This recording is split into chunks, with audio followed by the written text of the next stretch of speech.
You're in the 06010. Focus. Fantasy Focus. Hello, welcome to Fantasy Focus Football presented by Wingstop. My name is Daniel Dopp alongside Field Minister Yates, the Stephania Bell, and me and Mike Clay. Yeah. Speaking of mean, I have a bone to pick with you two because Oh, good. I'm glad. not Stephania. Yeah, so I saw the beginning of the pod yesterday when I started getting a bunch of. Is your tummy tweets. feeling better? My tummy's totally fine, but no one seems to. Everyone believed you.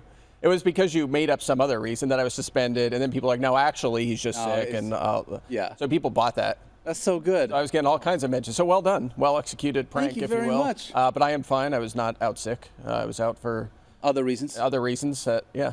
had to Again, deal with. conduct detrimental to the podcast. That's exactly what it was. That's what it was. I'm not allowed to talk about the suspension. So Correct. Yes, it stays in house. We asked Mike for a stat in our pregame warm-up, and he said, no, I'm not going to give you that Correct. stat. Yes. And so that is why you got suspended. You missed a show, but now you're back. Welcome back. Right, I'm back now. We'll see. I'm still wondering if I should ask for my release, but we'll see. For now, I'm here. I'm Can be showing up. discussed. Just That so you can get be paid. discussed. Yes. First of all, Mike always wants the engagement. So good job by you. Exactly, that's Because right. he got what he wanted out of it. And secondly, Mike, if you keep behaving like this, no other podcast is going to want you. Yes, Stephania, thank you. That's true. Nope, I'm the best segment runner in the league, and I'm still in my prime. There's some team out there that's going to sign me on at some point. Well, speaking of I'll show you. teams that are signing basically everybody that they can off a practice squad, Mike Clay, let's dive into Thursday night football. The Detroit Lions and the Green Bay Packers. I'll tell you what, their defense, like 3/4 of the guys playing on defense by the time we finished that game were literally guys that were called up off of practice squads. Yeah, I think Herbie made the joke last night. They got to wear name tags to work, right? Because so many unfamiliar faces. But what a great win this was for Daniel's Detroit Lions. 34-31 is the final. Good for fantasy purposes as well. They now have won 11 straight games, longest ever in franchise history, and they're headed to the playoffs. Let's talk fantasy takeaways in this game. And we can start in Green Bay. Josh Jacobs' run continues. He came into this game with 4 top 5 finishes in his last 5 games. It's going to be hard to move him further down than top 5 this week because he had 3 touchdowns last night. This guy's been great, Mike. He has been exactly what Green Bay hoped. That's exactly right. Got off to a little bit of a slow start this season, but this is why they brought him in. It's getting cold now. They're just going to, they didn't get a Derrick Henry or Saquon Barkley, but not much of a downgrade to go to Josh Jacobs, especially down the stretch here, and he's going to help their run for sure. He's been super impressive. And what's wild is they've been so leaning so heavily on the running back position that we've seen Chris Brooks and Emmanuel Wilson involved as well, but there's still so much volume to be had in that backfield, and Jacobs is just playing well, crushing it. By the way, fantasy star. He did score a 4th touchdown that was called back. Yeah, he did. So it could be an even bigger day. They ended up kicking what was the game-tying field goal at that point. But he was great, Daniel.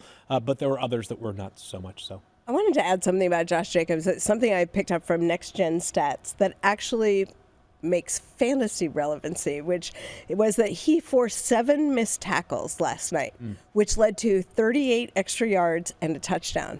So if you add that in terms of fantasy points, that's 9.8 extra fantasy points based on him forcing missed tackles. Love that. He leads the NFL in missed tackles forced this season with 84.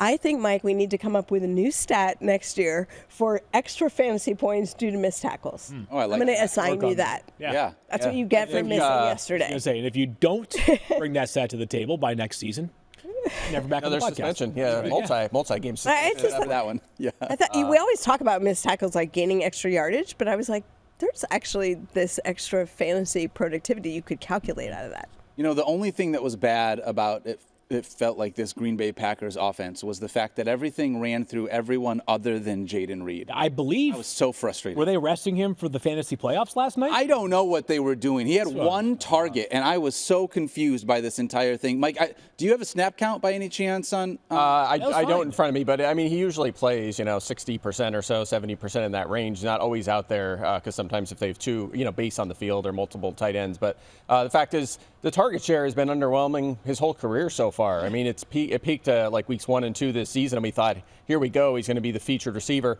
And it just went back to kind of where they were last year. He had a 17% target share coming in to this week, and that's generally not a player you feel like is a good, consistent fantasy option. He's been dependent on touchdowns, again, much like he was last season, but now under 5 touches in 6 of his last 7 games, and that is concerning for him. Still, so I think you're probably going to be hard-pressed not to at least put him in your flex in most formats, but maybe in 10-team leagues, not so much. And I would say just good luck if you're playing a Packers wide receiver. I think the way in which Christian Watson makes his way into your lineup is if you are going into the playoffs and you are the 8 seed against the number 1 seed and you need to win because that team was dominant all season and you kind of just like barely got in, Christian Watson plays because last night he had 4 catches for 114 yards.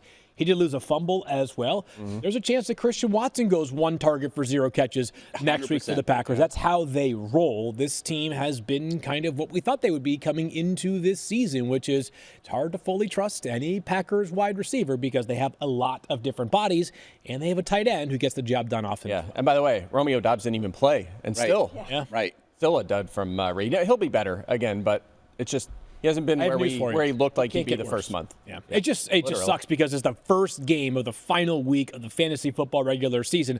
Probably a lot of people last night playing him saying, I either need to win to get in or I need to win to secure maybe a top seed, maybe a 3rd seed versus the 5th seed. You never know. Anyways, a tough way to start. As I often say, if you have a borderline flex decision, you don't start that guy on Thursday because then you have to deal with this Friday and Saturday. I say that all the time. I'm here. I'm the man of the people, and that's correct. That is exactly how you should go about these things. When you look at the Detroit Lions, running backs did what the running backs do. Actually, I was thrilled. Not only did they both get in the end zone, but David Montgomery is getting more passing game usage this year than he ever has before, which has been super great. involved last night. They were both great. And I think the story for the Lions last night was that the best player on the offense, or at least on the short list, along with Penei Sewell, is Amon-Ra St. Brown, and kind of a quiet night for Amon-Ra. He made a clutch catch late in the game, but he has just over 10 fantasy points. Back-to-back. Anytime that you can have Tim Patrick beat you rather than use Amon-Ra St. Brown. Hey, don't you dare. That's a great story. We love Tim Tim Brown. It's an amazing story. Yeah, I know it doesn't help for fantasy purposes if you're looking for Amon-Ra St. Brown, who's very, very busy doing awesome things that just didn't involve catching the football and scoring you fantasy points. Yeah, so back-to-back kind of quiet weeks here for Amon-Ra, and really relative to last season. I think Amon-Ra is still going to end up as like a top 5 or 6 scoring wide receiver, but he went nuclear last year in terms of volume. That has not been the case this season. He's had very good volume, but definitely not top of the heap volume, which has been disappointing. Yeah, it's just been unnecessary. They just have other guys. They're just going to keep spreading the ball around, and that's fine for the Lions. It's a little disappointing for fantasy, but I will say this. He had 7 or more targets in his five straight games prior to last night, 12-plus fantasy points in all 5 of those games, 20 points per game. So he's still been doing it. It's been a little bit more inconsistent. The volume, the target share hasn't been quite where it was last year, but it's not off by a lot. To your point, Daniel, they just haven't had to throw it as much this year. But next week they play, Buffalo, right? So it might be a little more competitive game, more pass volume could help. Yeah, the only thought here on Amon-Ra was he came into this season, it was you may not necessarily get a bunch of 30-point games, but you're probably going to be at least at 15 to 16 every single week, right? And that has not been the case. It has been different this year. He's still an amazing player and is not by any stretch the biggest bust in the first round. Nowhere close to that. He has been excellent. But just, again, final week of the regular season, you're thinking to yourself, what a great way it would be to start off Week 14 with 25 from Amon-Ra. You got instead 10.3. Yeah, instead we watched Jamison Williams have 8 targets, 5 for 80. Sam Laporta had 7 targets, 5 for 54. Nice. Yep. You love seeing that from Sam Laporta. Tim Patrick, 7 targets, 6 for 43, and 2 touchdowns. Yeah. I don't know who started Tim Patrick, but if you did last night, congratulations. Mike Clay in the Going Deep League. Yeah, I did in the Going Deep League, which is sort of like every player a pat on the back, but also like my team's doing terrible in that league. I had CMC in a league like that. That'll crush you. But yeah, I did pick him up for, I think I dropped Ricky Pearsall and plugged him in that league. We start 6 receivers, and that worked out. So, by the way, really quickly, if you stream Jared Goff, we talked about it, 6 teams on a bye this week, you are thrilled with the output that you got from him on a Thursday Night Football. Yeah, I mean, I brought this up yesterday. Yeah, my 6-point passing touchdown keeper league. Oh, even better. Drake May on a bye. I have Will Levis, and it's salary cap too. So, a lot of the great quarterbacks and even some of the second-tier quarterbacks are on rosters elsewhere. It was Jared Goff versus Will Levis, and I said, I'm just going to play Jared Goff. But I did think about it during the day yesterday. And Goff, the thing about Jared Goff that we said yesterday was, you never know which game, and he might just hand the ball off for 4 touchdowns. You also never know which game he might throw for 3 touchdowns, which was the case with Jared Goff last night. None of those were until the final play for the Detroit Lions in the first half. Yeah, by the way. Yeah. If you played Jake Bates, you also feel pretty good about it. 10 fantasy points. No, more than that. I think 11. You love that. 11 kickers. Every Lion. All right, when we come back, we're going to dive into a little bit more here in fantasy-focused football. We'll see you guys in just a moment. It is V Week here at ESPN when we partner with the V Foundation to highlight the urgent need for cancer research. This is a game-changing research that helps to save lives. You can join the fight against cancer by visiting v.org/donate. That is v.org/donate. 100% of your donation goes directly to cancer research. Back here on Fantasy Focus Football alongside Mike Clay, Stephania Bell, and Field Yates. My name is Daniel Dopp. We got a new segment on the table today talking about Mike Clay. It's called Mike Clay's a Hater. Is that I am. Is that a segment or a statement? That's just a statement. It's a statement segment. It feels so Gonna say. familiar, Yeah. despite the fact that it hasn't been a formal Yeah, segment. I am. I don't like that smile, frankly. I think You're a hater. that should Mike be takes changed. his own smile. I think I need a new emoji where I'm angry. A new avatar. I'm I think that's fair. I think that's fair. New avatar, that's it, yeah. You got a couple of guys, Mike, that I feel like are breaking molds here. And I want to start with Nick Westbrook-Akina. I love it. See, I don't like these guys that break the projection model at all. Yes. Okay? I mean, and it's literally what he's doing. you watched can the show show it. the other day? watch what? The show the other day? Yeah, I caught your discussion on this guy. Yeah, I'm not too pleased with him right now. Did it again this past week. Caught 3 passes, 2 were touchdowns. Yep. Just like unbelievable. This just doesn't happen. He's 20 catches this year. 8 of those catches are touchdowns. Only 38 targets. That's 40% of his catches are touchdowns. There is one receiver in NFL history that's finished a season with fewer than 20 catches and 8 or more touchdowns. It was actually I don't even know I have the pronunciation here. That's on me. Mark Bowrider in 2002. You don't remember him? Obviously not. Nor do I. That's it. That shows you how unusual it is what he has done. Which means he's awesome. His expected touchdown total 3.3. He's 4th at wide receiver in touchdowns. He's 90th in catches this season. 90th in catches, 4th in touchdowns. I just hate these guys. I mean, I hate it. It's like it doesn't compute.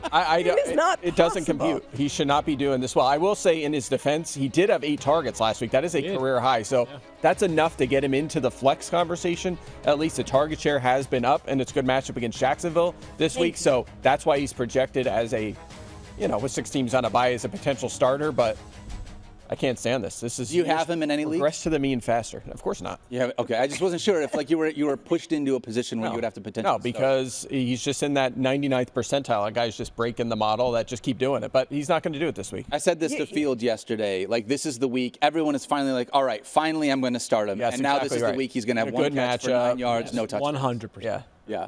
All right. I don't believe you. I think he's going to have. I hope so, Stephania. I want I've to been keep putting it out there. I'm the positive person on this side. you are. I'm always I'm the wanting negative positive vibes.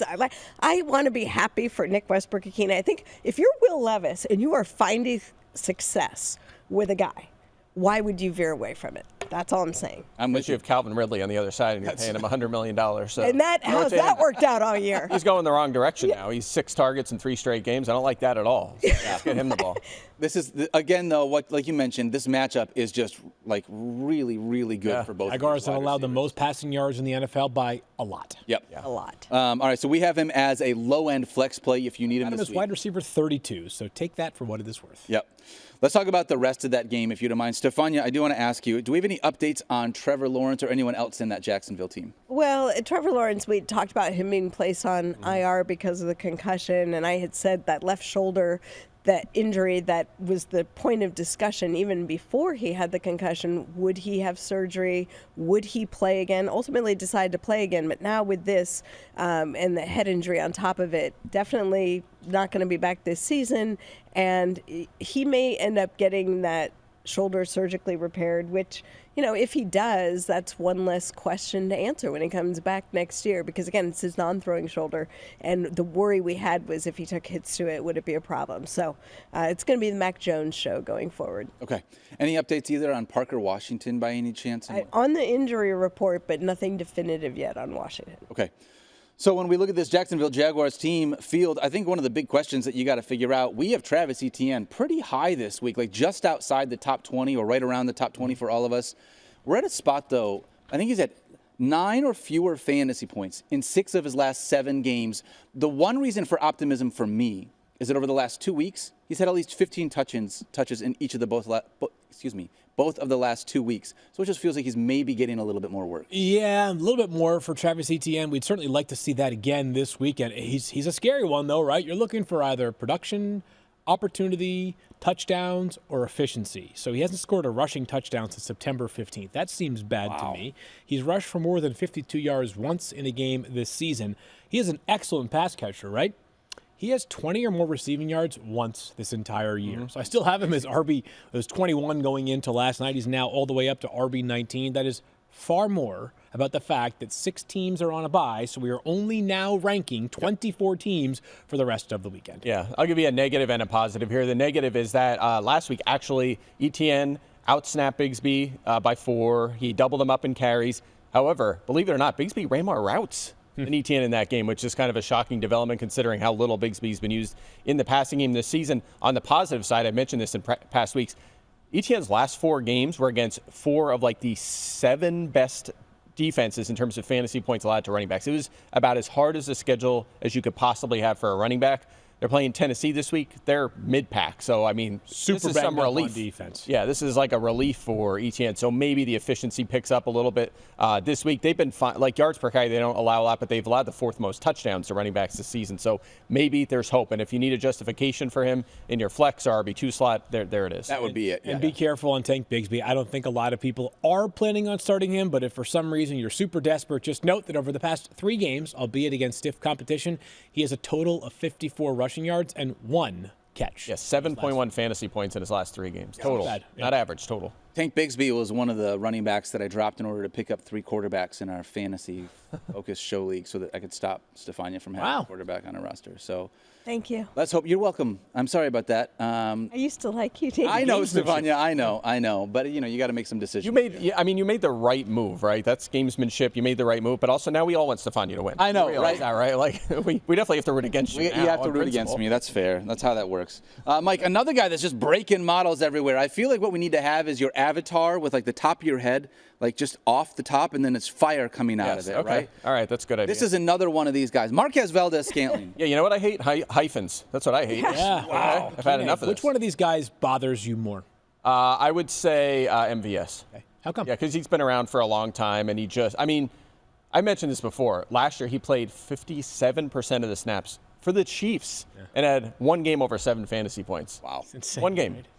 And now he's doing this with New Orleans, and still the volume is not there for him. He has a touchdown in 3 straight games. He has 7 catches on 11 targets. 7 During that catches on span. 11 targets over And the past he has 3 games. 4 He's always Sounds open. good. 4 touchdowns. It's 7-11, guys. Come on. No, this That's it. is nonsense. I gotcha. Long touchdowns, and he's yet to clear 4 targets in a game this season. He had 5 total touchdowns the last 2 seasons. He has 4 already this year. I've had enough of it. I've had enough. You know what? I want a ranking of Nick Westbrook-Akine, Marquez Valdez-Scantling. We can't forget Alan Lazard. Yes, we Alan, need there you we need some of the players. Oh, we speaking need of like a a guy, yeah. ranking from you. Yeah, I gotta work on that. hater Mark rankings. Andrews in his Yeah. prime days of not playing but scoring touchdowns. Lazard, speaking of which, probably going to play this week. So coming back to my nightmares. Probably gonna Playoff hopes back on. Yeah, Jets are coming back. So I don't know. I've had enough of this, but I'm not. I would say I'm buying into Westbrook. Quinoa. We'll just call him Quinoa. No. I won't give him the respect to say his name correctly. I'm buying in a better matchup, more targets. MVS, I'm still not touching. So if you're choosing between these two, I still sort of believe that both of these guys fit into 2 categories. 1, I guess 3. 1, very desperate, a lot of players on your team want to buy this week. Yeah. Sort of deep Hail Mary. 2 would be daily fantasy, right? 3 would be you're down big, you need a miracle, you're looking for a guy who might get you 20, but he also might get you 0. Both of these 2 fall into that category. You started Jaden Reed on Thursday Night Football, and you need someone to smash. Not a terrible call. Yeah, and that guy you played against had Josh Jacobs. Yes. Yeah. So you're shooting for the moon here. No, on it's this. over. They will combine for 0 touchdowns this week. 0 How touchdowns. dare you? How dare you? All right, let's talk about this matchup here because, Stephania, the Saints are taking on the Giants, and we got a couple of injury updates in this one as well. Well, the big one was the loss of Taysom Hill. After what might be just the most compelling performance ever, he goes down with an ACL tear and also additional damage in that knee. And obviously Taysom Hill's season is over, and he's just been so much for the Saints over the years, but this year in particular, when they had injuries all around and he was so useful for them in so many ways. The other thing is Taysom Hill is 34 years old. I don't know what this means for the rest of his career, but I wish him well in his recovery, regardless of whether he decides to come back or not. Mike, I want to ask you this question. Field and I talked about it yesterday when we dove into the mailbag because we showed up to the show yesterday. One of the people had asked, I just lost Taysom Hill. Who is the next tight end that I should be looking at off of waivers? Do you think that Juwan Johnson has something that could potentially be valuable to fantasy managers if they had Taysom Hill? Yeah, first of all, I don't think it necessarily affects the tight ends as much because he's not really a tight end. He's kind of a little bit of everything. He was just so busy and had a firm grasp on a role because they had so little everywhere else. I believe Kendre Miller was designated to return, so we might see him involved. Bub Means as well, perhaps, although I don't think he practiced. So there's a couple of guys that could be in the mix here. But to answer your question, I mean, Juwan Johnson was already on the ascent. Foster Moreau was already on the ascent. They were thrown to these guys more because of the problems at wide receiver. So I do think Johnson is the most likely guy to maybe flirt with tight end 1 numbers going forward. A season-high 6 targets last week. He had a touchdown the week before. And if you look at the 2022 to 2023 seasons, he has a habit of these mid to late season explosions. 10 of his 11 touchdowns over the last 2 years were after week 6, so pushing like the second half of the season. And this one kind of surprised me, even someone that's a little bit optimistic about him. Since week 7, Juwan Johnson is 3rd in targets on the Saints. Really? Kind of wild, yeah. So, he's going the right direction. He's been more efficient than he has in his career so far. And they got the Giants here. They've been pretty good against tight ends. I think that's a little bit of a reservation, 1 touchdown. But if you're in a tough spot at tight end, you're looking for a little bit of a lottery ticket off waivers. Johnson's done it before, former wide receiver. He's flashed with fantasy value at times. He's a lottery ticket to look at. Just one note on Kendre Miller. I do think he comes back full participant in practice. He's been out with a hamstring injury, was not in good favor with Dennis Allen. I think that now that has really changed, and you are hearing a lot of positive talk about him. So he might start to get some run. We want to see some work. We don't want to see too much. We want Alvin Kamara to break this 6 games without a touchdown streak because that guy has been balling for 5 years. He can get 25 touches, and there's still room for other people because they don't really want to use Jamal Williams. They don't want to use Jordan Mims. Hill's gone and all his carries. There's room here for I'm just saying, I think he deserves it, is all I'm saying. Yeah. He deserves the opportunity to find the end zone, does Alvin. Oh, I agree, 100%. Yeah. If MVS isn't going to get in the end zone, do you think it's Juwan Johnson as the other pass catcher? Yeah. Insert Kevin Austin touchdown. Yes, that's exactly how it's going to work. All right, when we come back here on Fantasy Focus Football, we are going to do a lineup lock or lineup not segment. We'll see you guys in just a moment. ESPN Plus content is now on Disney Plus. You heard that right. Bundle subscribers can stream live events, original content, and studio shows on ESPN Plus all through Disney Plus. You can start streaming right now. Back here on Fantasy Focus Football, my name is Daniel Dopp alongside Field Yates, Stephania Bell, and Mike Clay. We're going to do a lineup lock or a lineup not, talking about whether or not you should be playing guys here in Week 14. Stephania, we're going to dive in a little bit to the Jets and the Dolphins matchup. I want to ask you before we do that, do we have any updates on Breece Hall? Not practicing Wednesday or Thursday, so today becomes really important. We know that he went into last week's game. He's had knee soreness, not really anything official as far as the diagnosis, but just something he's been trying to work through. And I think the knee was still bothering him and then had not a great game last week. You're looking for some optimism, 2 things. Jeff Ulbrich made it seem like he was good on Wednesday. Second of all, they cut their backup running back, Izzy Abanikanda, earlier this week. You know where he went. So you're like, if Breece Hall's not going to play and you cut him and he goes to the 49ers, that's just bad roster management, which Jets fans are probably saying, do you follow the Jets? Normally you would say that means that Breece Hall's going to be fine, but we don't really know. We don't know. Follow Rich Cimini, who does an awesome job, and he'll update us today. Yeah, I think we'll have a 2-man. If he is out, we have Isaiah Davis, who played a little bit more last week. The rookie probably involved in change of pace role, but Braylon Allen's the big benefactor there. We saw him early in the season. He's a guy that would push 15 to 20 touches most likely and could be in certainly a flex option, maybe in that RB2 conversation. Breece Hall dealing with knee soreness. Fantasy managers dealing with heart soreness. Trying to decide whether or not they're going to be able to play any of these Jets players. Field, I want to ask you about Garrett Wilson. Yeah. Under 9.5 fantasy points in 3 straight games, in spite of the fact that he's still it feels like this is that question.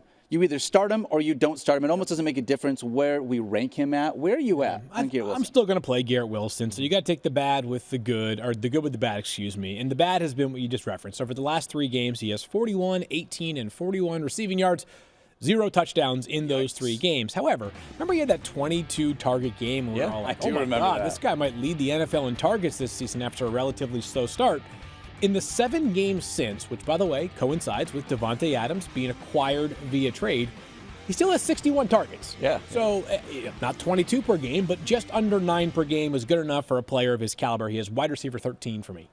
Yep. Yeah, well said. I don't have much more to add other than this is a kind of a tough matchup. Miami has been really good against receivers. Number 1, yeah. But this is, again, one of them things I feel like we need a hashtag for it or a name for it. It's just a yes-no player, and the answer is yes. You're starting Garrett Wilson, whether we rank him 2nd or 30th, you're putting him in your lineup.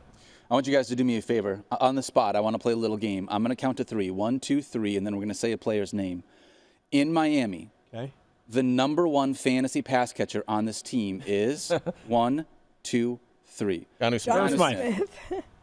What'd you say? Durham Smith. Herb Smythe. I can't believe that it's Jonnu Smith over either Tyreek Hill or Jalen Waddle. Mike, are we at a point now where, like, it not only is Jonnu Smith, I think it's 3 straight games with over 21 fantasy points. That would be correct. But he is like a lineup block of all lineup blocks at a singular tight end position. Yeah, career highs in catches and yards already. He has 4 touchdowns. He had 4 combined touchdowns the last 3 seasons. Remember, New England gave him all that money. He went up there and did basically nothing for a couple of years, but he's really blooming in this Miami offense. And, I haven't got really into the details. I don't know if it's just scheme and how teams are trying to stop Waddle and of course, Tyreek Hill, but it has worked. And it's worked for him and Devon Achane, who just continues to catch.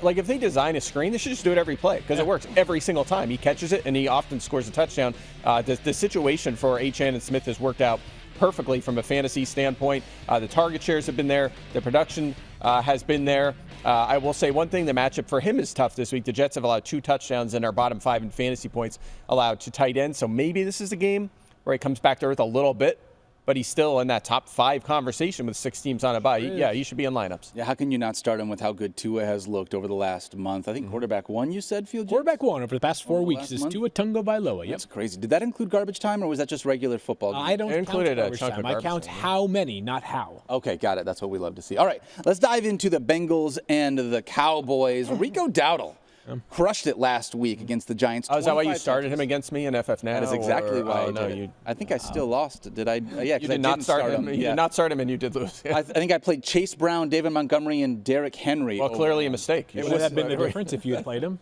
I don't think so. No, I think Mike still crushed me, unfortunately. Okay. Crushed me like Rico Dowdle crushed the Giants last week, Sure did. guys. 25 touches, 123 total yards, and a touchdown. And the week before that, he had 22 touches for 98 yards as well. That's the kind of thing that I'm hanging my hat on. 2 really big weeks in a row where he had a lot of volume. I have as a low-end RB2 or high-end flex play Field. What about you? Is Rico Dowdle Chase Browning, or is Chase Brown Rico Dowdling? Ooh. Because they're both, basically what's happened is, in different circumstances, of course, but Chase Brown literally gets every opportunity for every Bengals running back. Like, they all go to Chase Brown. I'm talking about 100% of them. Rico Dowdle, not quite 100%, but this has become very much the Rico Dowdle show. Zeke gets a token carry or 2 per game. Dalvin Cook still on the practice squad. Not a real factor there. Hunter Lipke probably is the best bet to take away touches from Rico Dowdle. That tells you everything you need to know here.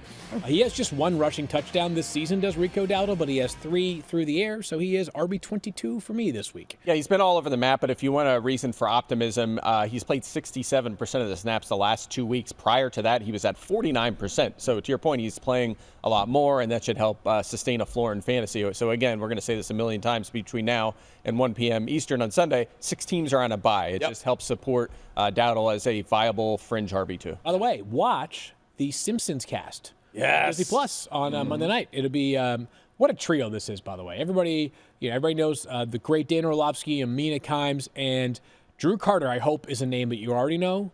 But if you don't, We love Drew. this is stardom. This is what young stardom looks like. Drew has called a ton of different sports for us here at ESPN, including the Toy Story game with Booger last year. Yep. Drew's also the voice of the Boston Celtics. This kid is, who's the most valuable player in Dynasty right now? Jonnu Smith. Yeah, definitely Jonnu Smith. Chase, probably? It's what? Probably Jamar Chase. Yeah, I would say Jamar Chase. This is Jamar Chase of announcers. Mark that one down. Love it, Fields Yates. Love it. Wow. Do you have We'll see on rankings Monday for media personalities as well? I do. Track, yeah. Would you like to know who you are? No, I don't want to know. I don't trust your rankings, actually. That's it. Yeah, there you go. There you go. I won't your say. I will not say a thing. You are the Cole Fotheringham, though, of fantasy football analyst. That's high praise. Let's talk about the Browns and the Steelers. Mike, yesterday, Field and I kind of talked about Elijah Moore and our expectations for him, but I want to ask you about Jerry Jeudy coming off a huge 40-point game. How are you looking at how good Jerry Jeudy has been since Jameis took over, going up against a really tough Steelers secondary? Yeah, he's been awesome, and his outlook got probably a little better yesterday with Cedric Tillman probably going to miss this game as well. Still not practicing with that concussion, but I mean, you got 23.5 fantasy points from Jeudy last week just from yardage. Yeah. 235 yards, unbelievable. The number one scoring receiver, and this is not new. I mean, he's had 4 straight top 25 fantasy weeks. He's averaging 23.9 points per game during that span.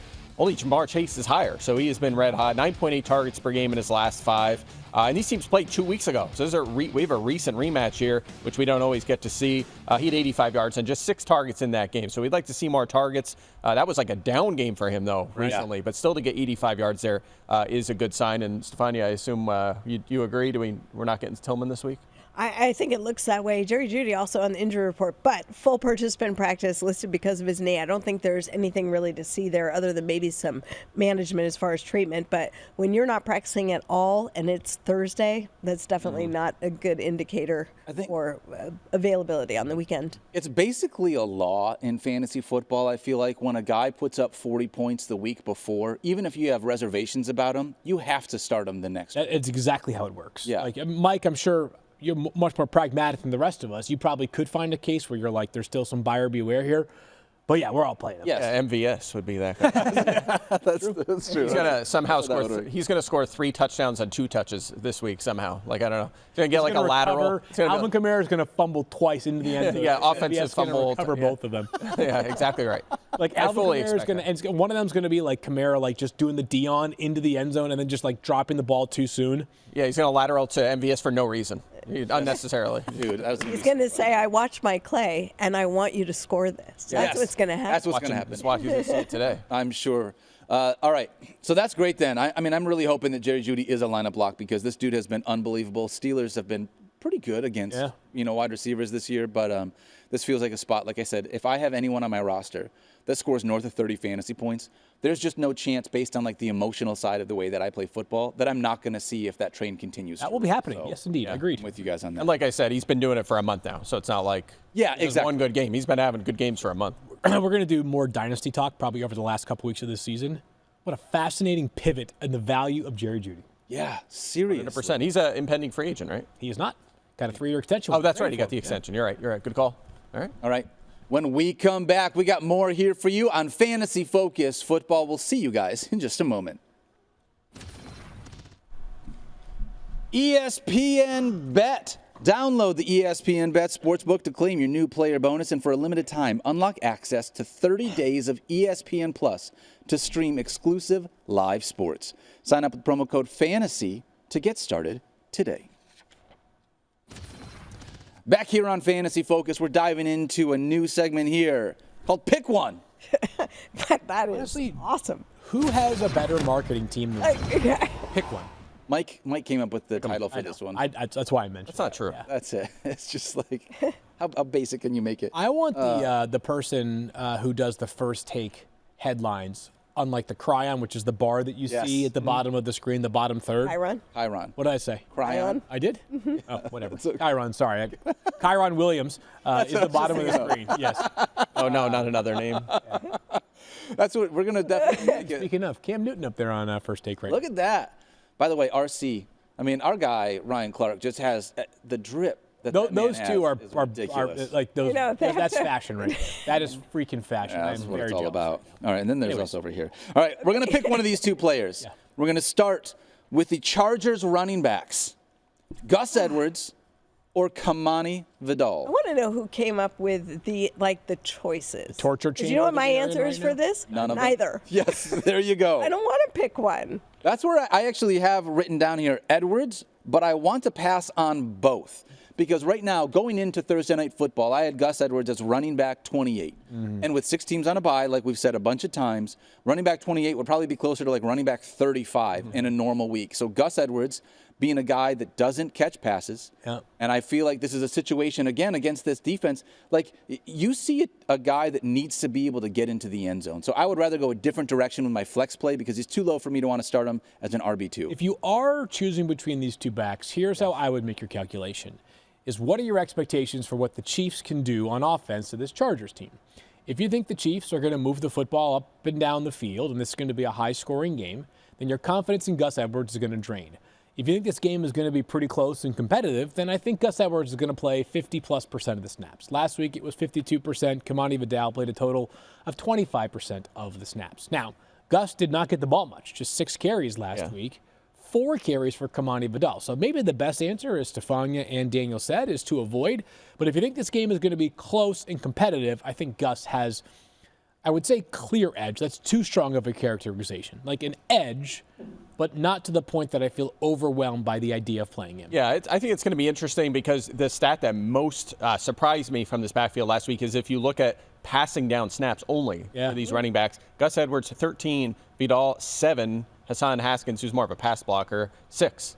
So Edwards actually doubled up the other 2 running backs. So that's kind of interesting to me and maybe gives him an edge in the target department as well. I will say this, they weren't productive last week. They only ran 45 offensive snaps, which is like those 4 interceptions from Kirk Cousins, 100 return for a touchdown. It was like weird game. On average, you're going to be around 64, 65. That's a lot of plays, a lot of fantasy points to be had. But this is a brutal matchup against the Chiefs. Fewest yards and fantasy points to running backs. 1 running back has reached 15 fantasy points this year against the Chiefs. Do you think Edwards or Vidal is going to be the second to do it? Probably not. So I would avoid if possible, Chiefs, but if you have to pick one, and I do in a deep league, as much as I don't want to, I have Gus Edwards, and it's because if they do find themselves near the end zone, he is the most likely one to get the carry, and we've seen a 1-yard rushing touchdown from him already this season. Plus, to Fields' point, the Kansas City Chiefs have not blown out anyone yet. No. Games have been close, so perhaps there is an opportunity there. Kansas City Chiefs have only allowed 6 total touchdowns to opposing teams' running backs this year, and that's kind of what you're hoping for if you have Gus Edwards, is that he finds a way to fall in the end zone. But if we have to pick one, we're going to pick Gus. I think the Chargers win this game. I would not be surprised. I was just thinking about that. I know. I picked the Chiefs, but I might change my pick. Chiefs are a fascinating Chargers on the team. road. Yeah. Chiefs, I feel like if they were a 500 right now team, you'd be like, yeah, that checks out with how they played. Half of their games have been everything coin flips. keeps going their way. I don't know how long that's going to last. You can't hit the goalpost on a kick, or It's you wild, can't. I mean, all the things, the ways they've won. I think, have they exhausted the crazy ways to win? That's what we'll find. Knowing them, probably not. I was going to say, they'll find another way. I think they're very good still. They're awesome still. I course. think the Chargers get them on Sunday night. That's my Watch the guess. Chiefs are going to average like 38 points a game in the playoffs. Yeah, of course. Right. All right. Well, speaking of Chiefs then, Fields Yates, if you had to pick between the 2 Chiefs running backs, Kareem Hunt or Isaiah Pacheco, who came back last week, which one are you going to pick? I'm picking Isaiah Pacheco. I'm guessing it's going to probably be unanimous on this panel here because while Kareem Hunt did play a few more snaps last week. They had the same number of carries, 7 apiece, but Pacheco was way more efficient. He did have one big long run, and we just expect that every week that goes by, Isaiah Pacheco's role will continue to grow. So it was at 33% of the snaps last week. I keep saying, like, if it's around 50% of the snaps this week, it would not surprise me. And maybe Kareem Hunt reduces down to, call it 25 to 30% of the snaps. And then Samaje Perine is in there for the obvious passing situation. Stephania, when you saw Isaiah last week, his first game back after being out for the majority of the season, was there anything that caught your eye that we should be concerned about, or did it feel good to you? Still pissed off at the ground. Yeah. Still an angry runner. Yeah, he still is who he is. I don't think he's there at 100% yet, but you wouldn't expect that in first game back. And I think the volume will still be controlled because, again, they're not looking at 4 more weeks. They're looking at into February. So you want to be really careful not to overdo it with him. I sort of had a both choice on this. Like we said, neither with the others, but both on this one because I could see touchdown opportunities going to Kareem Hunt as well, just depending on where Isaiah Pacheco is in volume work as the game moves along. And if it ends up being a game that is a lot on the ground, Kareem Hunt will have his chances too. Yeah, and if they're trailing too, if you think the Chargers win, Samaje Perine's going to have some run too. He played 27% of the snaps last week. In obvious passing situations, they're not afraid to put him on the field. However, remember, weeks 1 and 2, Isaiah Pacheco was playing 75% of the snaps at 20 touches per game, so they're not afraid to feature him either. So again, if I'm picking one, it is Pacheco here. I agree with that, and don't be shocked if he has a little more passing game work than we've seen in years past. But also, none are lineup blocks. You know, I Pacheco 20, just outside my top 20. He's in that fringe RB2 conversation, but none of these guys are lineup blocks. He feels to me like what we were talking about. Like the value I assign to these guys is like Rico Dowdle, Travis Etienne, Isaiah Pacheco, kind of in a comparable cluster. Agreed, at least for another week. Hopefully, this is the last time. Hopefully next week we're talking about Pacheco as running back 8. Yeah. Oh, and by the way, we mentioned how good the Chiefs are against the running backs. Chargers, too, dominate that position. 4 touchdowns allowed to opposing running backs per Daniel Dopp's research. Can I ask you guys a non-football question? Sure. Is Mike's Clay shirt, is that salmon? What color is that? I love salmon. It is salmon. Salmon's trash. I love like salmon sushi, like Sorry, uncooked what? You salmon. don't like salmon? Salmon's trash. It's the worst. Salmon food on the sushi planet. is the best. I love it. Salmon's gross. Okay, so I don't. Terrible take. Okay, I disagree with. Listen, hold on. I'm sorry. I wish I didn't even ask this question at this point. I don't eat salmon either, you, for the Stephania? record. Yeah, because you Atrocious think it's take. because would you put trash in your body? Would you go to the trash can over there and say, "Let me gobble on some of that"? No, never it's do very it. healthy. It smells awful and It's it good tastes for. worse. Yeah, it's got an aftertaste that I can't deal with. A But little soy sauce on there. I disagree with both of you guys. I love salmon. However, I also disagree with Mike. It is certainly not the best sushi. There is so much better sushi than. I just like. I mean, like if you're just eating like from a sushi bar, like just pieces Yeah. of sushi. I love salmon. All right. I do. Salmon stinks. My wife loves it, and every time she makes it, everybody loves it. It's in every restaurant, and everybody's like, "Oh, you should try the salmon." Oh, I don't like no, it thank cooked, you. though. No, thank you. I like it raw. I will tell you, I've had one good salmon, and it was albino salmon, which is rare. But when they catch it, it's white, and it somehow doesn't have that aftertaste feel. So if you ever find yourself in there, you can try Stephania it. has had albino Albino salmon. It was I grew up in the Bay Area. I was in San Francisco. My favorite Close salmon. to Alaska. My favorite salmon is from Wingstop. That's right.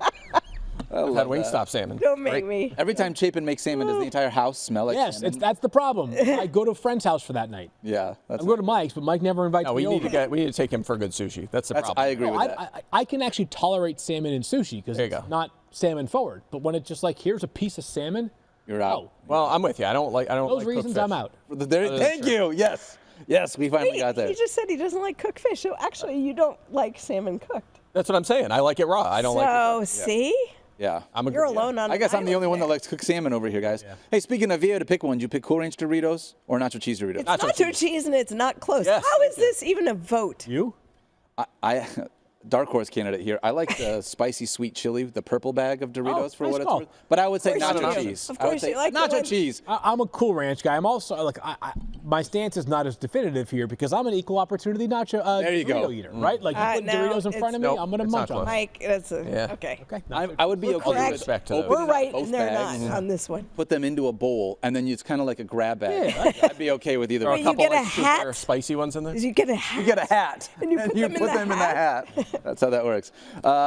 Speaking of, let's figure out what we're going to do with the Raiders' backfield, Mike. Speaking of Clay. what? Put them in a hat. Speaking of having to choose between two things, we saw Amir Abdullah not play too poorly when Alexander Madison. snaps last week. Yeah, and Zamir White were out. Now it looks like Alexander Madison is going to be back, Stephania. Is that Yeah, fair? limited practice both days so far. Not really clear. Anybody else have sincere concerns about playing any I of the see Raiders back? what you did Yes. there. Mike was disgusted by that dad joke attempt. Right? Yeah. I think that might be the most uncertain backfield in the NFL going into this week in terms of who's getting the touches. Because Sincerely agree. I don't think Samir White plays, but if Madison plays, does he play much? I think they are committed to McCormick getting opportunities as a rusher. He was their leading rusher last week. Amir Abdullah was the other running back. Was about even in carries, had the passing down work, but they want to take a look at McCormick here. He's been around a couple Sincere years. McCormick, to be clear, everybody. Yeah. Doesn't get the joke. Yeah. Yeah, I got it. I'm just No, you trying to get it, ignore but you're not. You're a fantasy football analyst. There might be somebody out there who's like, in whatever, Ontario, who doesn't know it. Okay, Sincere McCormick was a practice squad running back for the last few years. He's now on the active roster, and he's probably going to be their lead rusher going forward. Probably not going to do a lot of work in passing situations, however, because Abdullah's there, Madison's there, but situation to avoid here against the Buccaneers. Mike, Sincere McCormick went to Toledo. I have no idea. Do you know what it was? No idea. No. Okay. Well, wait. Wow, we what? found a running back that Field doesn't know. biggest shocker. I was thinking. No, I'm thinking of their other guy who Something went like to that. New Hampshire or something. But Dylan Laube. Laube went to New Yeah, yeah. Hampshire. Oh, I should have known this one. Sincere. Like it's gonna be like UTEP or Toledo or Yeah, something it's like like- that. UTSA. UTSA, I was calling. I knew it was something like that. Yeah. He's been around a few years. I think he was like a 2022 UDFA, something like that. But good for him, getting an opportunity. Okay, so we would take Alexander Madison, but like if you can help it, would you rather not start Alex? I don't think there's an answer here. Definitive, not playing any of these Yeah. guys. All right. What about Chiefs wide receivers? We got Xavier Worthy and DeAndre Hopkins. At this point, is there one Mike Clay that you feel like stands out above the other? I don't think one stands out. And actually, if you look at, I just noticed this right now, fantasy points per game this season at receiver among 95 qualified, Hopkins 47th, Worthy 48th. Yeah, it's They're right very next to each other. crazy. Projections almost identical. I actually have Worthy 0.1 ahead. He has 6 touchdowns as Worthy this season. There's only games with 11 fantasy points so far this season. Under 11 points, 4 of his last 5. He did have 7 targets last week. That's his most since week 8, so a point in the right direction. Hopkins it's kind of been going like back and forth between these two guys because Hopkins has been up the last couple of weeks, but who's going to show up this week? It's kind of tricky. Fair question. And I wish Hopkins was, playing more. Even if you exclude his debut with the team, he's only played 54% of the snaps and has a 17% target share. Same as I said with Jaden Reed at the top. I mean, that's not really enough, so it makes you nervous. So I view both guys as flex options this week, but they're definitely risky. Yeah, it doesn't feel great to me. If you have to pick one, I would pick Xavier Worthy as well. Yeah, I have him just ahead. Yeah, just barely. Yep. All right, I got one more question here, and this is not a football question. Would you pick Home Alone or Home Alone 2 Lost in New York? Home Alone. Home The Alone. original, Come yeah. on, you can never top the original. I mean, it's the season. 'Tis the season, right? You got to talk about these Christmas movies like Die Hard. Home Alone is one of the best Christmas movies ever. Yeah, definitely. I have to go original for sure, but the second one doesn't always stack up. The second one does. Yeah, Like pretty it's good really there. well Yeah. done. Yeah. Can you think of another movie where you're like, I actually like the second one? I have one in my mind. I like the second one more than the original. Is it S. Darko after Nope. Donnie Darko? It is No? not. It is not. No. I think Terminator 2 is better than Oh Terminator. yeah, good call. That's a good one. Yeah, that's a good call. But most of the time, I feel like the very first movie is almost always definitively better than the second, like the follow-up. Because they're trying to capitalize on the first and never Exactly quite right. gets there. Yeah. Yeah. Yeah. I don't have a good answer. This is really I'd racking have my to brain think on this. about it if there might be one. That's the only one that I could think of, and I was Right. thinking a lot last night. I mean, it's a tough one to try and figure out which second movie is better than the first. Yeah, we don't actually watch the games. We just instead watch or think about movies that we're going to watch. Yeah, that's what we do. Yeah, that's right. We do football stuff. All right, when we come back, we're going to dive into the matchup of the week here on Fantasy Focus. We'll see you guys in just a moment. Get your lineup questions answered every single Sunday on Fantasy Football Now by using the hashtag FFNow. Join the FF Now crew at 10 a.m. Eastern on ESPN2 and make sure that you are ready for an incredible Sunday of NFL action. That's hashtag FFNow to get involved in the conversation. Back here on Fantasy Focus Football, my name is Daniel Dopp, alongside Field Yates, Stephania Bell, and Mike Clay. Yep. We're going to dive into the matchup of the week, which is the Chicago Bears and the San Francisco 49ers. A lot of injuries. Oh boy. Stephania, we needed to make this the matchup of the week because you are going to be very busy during this segment, unfortunately. I feel like we got a bunch of Really injuries to rather talk not about. be. Yeah, why? I mean, because they're just done. My 49ers who are injured are done for the year, They're and cooked. it makes me sad. They're like a salmon. No, because we actually like them. Oh, okay, got it. Christian McCaffrey, obviously the biggest loss for the 49ers, the biggest loss for all of us in fantasy, the biggest loss for those of us who made a trade of Christian McCaffrey for Justin Jefferson. Forgot about that. That's, yeah. Field had foresight apparently. Not my fault. Yeah, poor Christian McCaffrey. And for people who are wondering, his injury was really not related to the fact that he had the Achilles issue that resulted in a late start to his season. Obviously, he was out for 10 weeks, comes back, just starting to round into form, really looking great. And this, to me, is probably one of the more definitive plays of the season when you look at something where a shoestring, a grab around the foot, ankle, something to just trip Christian McCaffrey up. is the difference between him going and scoring a breakaway touchdown where we might be talking about, hey, he's back and the 49ers are on top of the world and this is their season going forward, to him landing on a flex knee, which is the perfect mechanism for injuring your PCL. And now he's done for the year. So the plan, Kyle Shanahan said, is no surgery. At least that's how the plan is as of now, which when it's an isolated injury, that's often the case. But it takes a while for that to heal. And it always depends on the degree of injury, the severity. But if you look at Puka Nacua, for example, who had a pretty significant PCL sprain this year, it was 8 weeks before we saw him back. So if you look at the timing, it really doesn't work out for him to be available the rest of the season. There's been a couple tosses out there of like, if the 49ers do about 4 or 5 different things and manage to make it to the end of the playoffs, then Christian McCaffrey, might he come back? It's really not even worth going there. Okay. Jordan Mason also out because of his high ankle sprain that he suffered in the same game. So that is how we land on Isaac Guerendo as the starter at running back for the 49ers going forward. Mike, we talked about this a little bit earlier in the week, your expectations and projections for Isaac Guerendo getting his first start. Just in case people weren't able to listen to that show, how are you approaching this new 49ers backfield? Yeah, so he's just a hair inside my top 20. So I think you're taking a shot and you're starting him this week. And again, we did get a sneak peek at this in week 8 when there was no Christian McCaffrey and Jordan Mason only played a handful of snaps. Guerendo played 66%.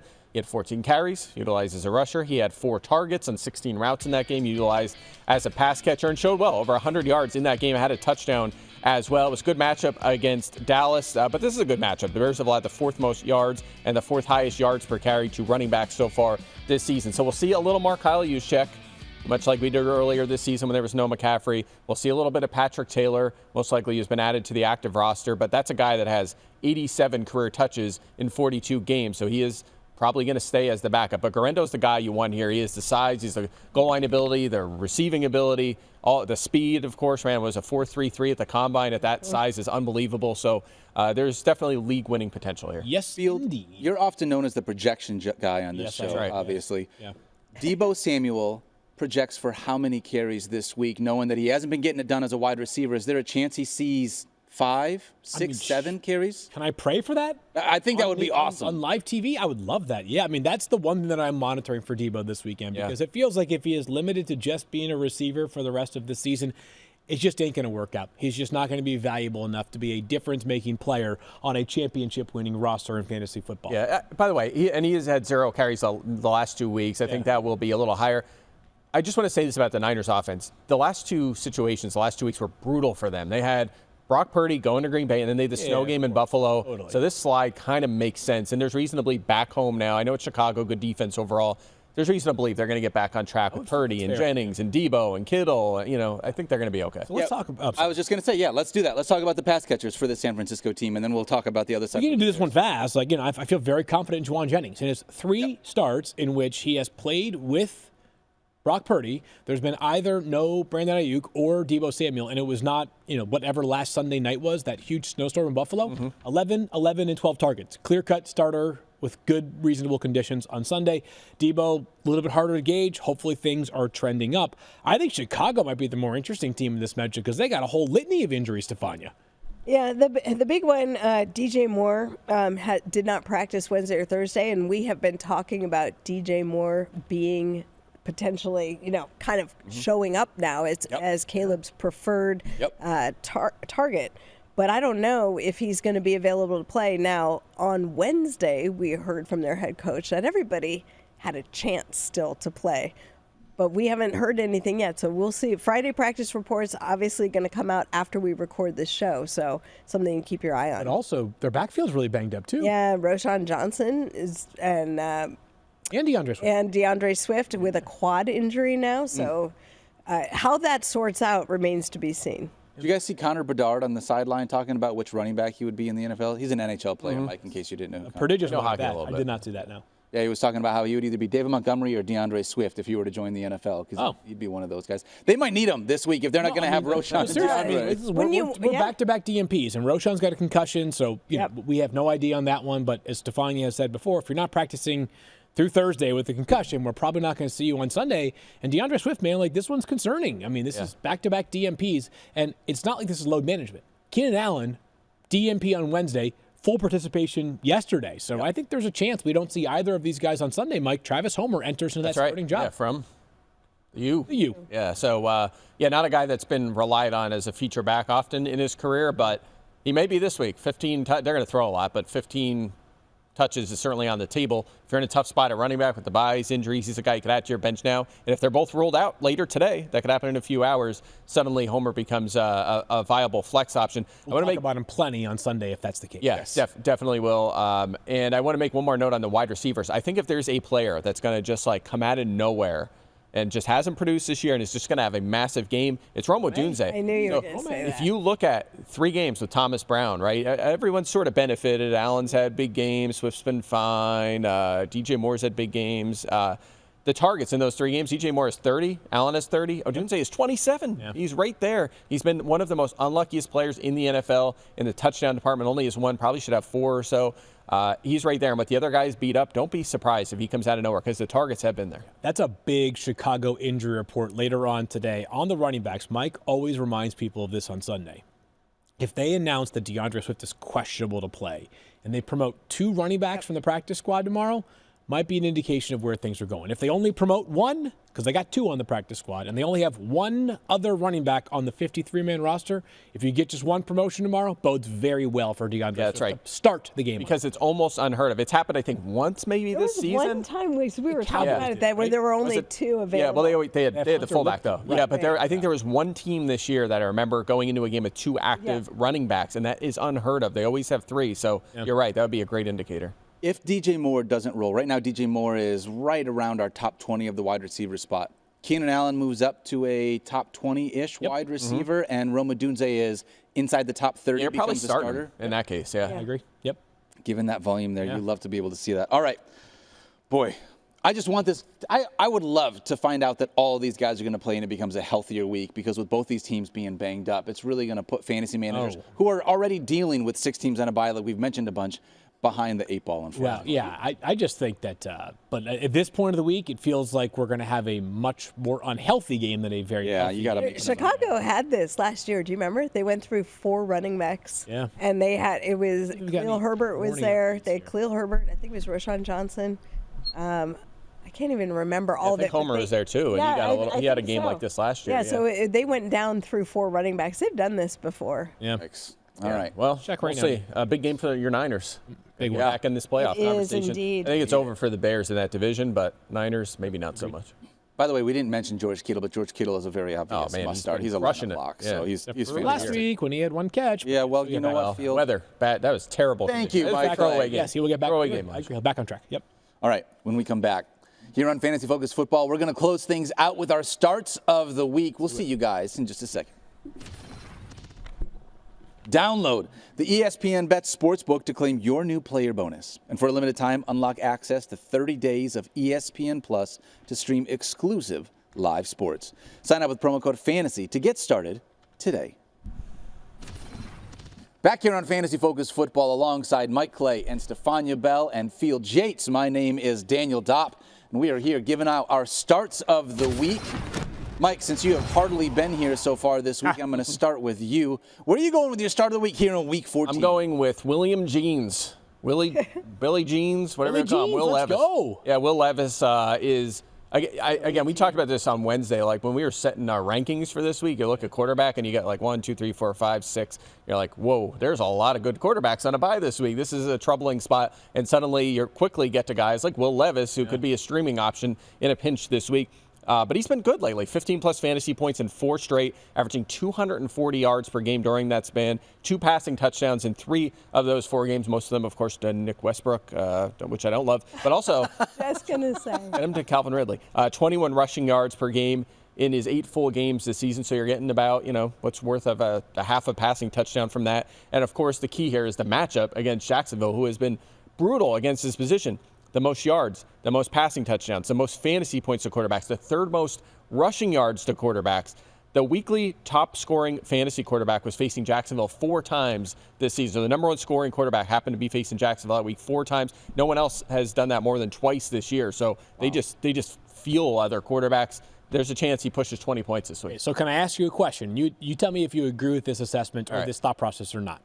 If you have made the playoffs or are going to make the playoffs, but you have had uneven quarterback play, I don't know who that would be, but Kyler or Brock Purdy or somebody like that.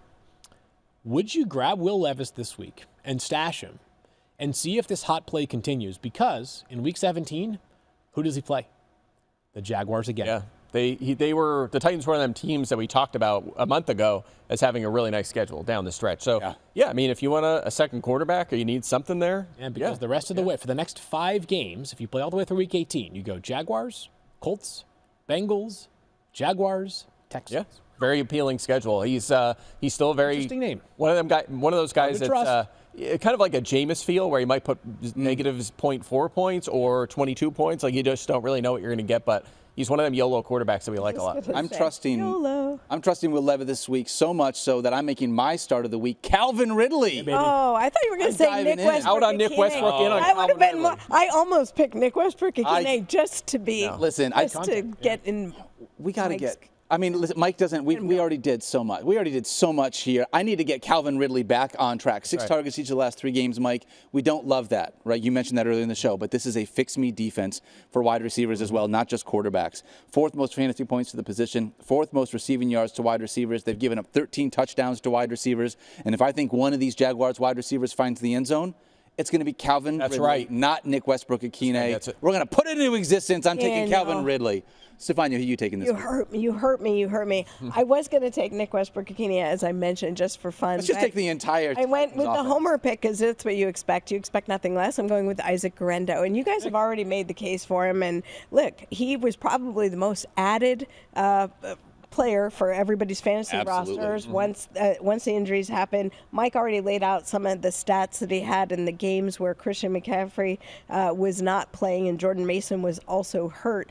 But do you know he averages 5.9 yards per carry? I mean, he is a bulldozer when he has the ball. And look, they're going to play him a lot. Kyle Shanahan likes to control the game, likes to control the clock with a lot of running. And the 49ers are most successful when they get off to a good start on the ground. So I'm going to go with Isaac Guerrero. Fields, where are you going, I like it there. I'm going to just one of the more underrated players in the entire NFL, Jacoby Myers, who over the last 8 games has been a very busy player. He has 9 or more targets in 6 of those 8 games.